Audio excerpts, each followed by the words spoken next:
Magandang umaga po. Sa pong parangalan po ang makapagtanong po sa inyo. Ba, parang parang kakandidato ah. Go. Tanong lang po yung sa SS ko po. Kasi nag-file po ako ng sick leave. 3 months na po mag-January na ngayon po. Hindi ko pa rin po nakuha. September, first week ko pa po yung naipasa. Okay, Michael, nandito po kasama po natin si Ma'am Beth. Baka meron siya mga clarificatory questions tungkol sa sick leave na final niya last September. Wala pa ho siyang nakukuha. Okay.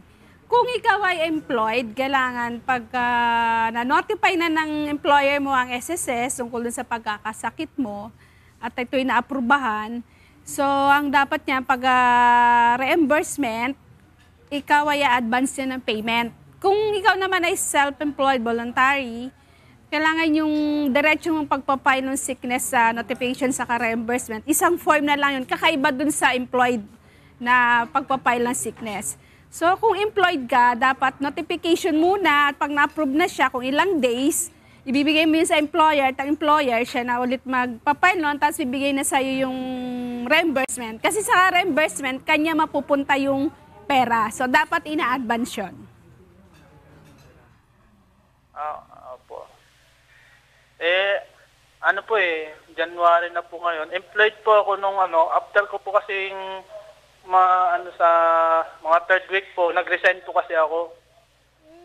Baka nasa employer na yung kabayaran mo dun sa yung sickness benefit. So i-check mo na lang sa employer para may bigay yun. Kasi dapat pag na-approve na yung notification, kunin nyo na yung reimbursement dun sa inyong employer kasi sila na magpapa-reimburse nun. So, dapat bayaran na kayo in advance. Opo. Tanong mo na sa employer, baka nasa kanila na yung payment. Hanggang ngayon po kasi po, wala pa po tapos po, pwede po ba akong kasi nag-resign na nga po ako, pwede po ba ako sa SS makahingi ng printout na nakulugan po ako ng company? Pwede rin sa website, makita mo doon. Basta magpa-register ka muna para bigay sa'yo yung password mo.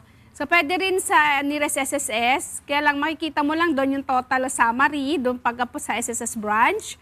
Then, kung sa online naman, makikita mo doon sa website o doon sa internet, yung kung ilan talaga yung breakdown nung nahulog mo. Okay po. Salamat po.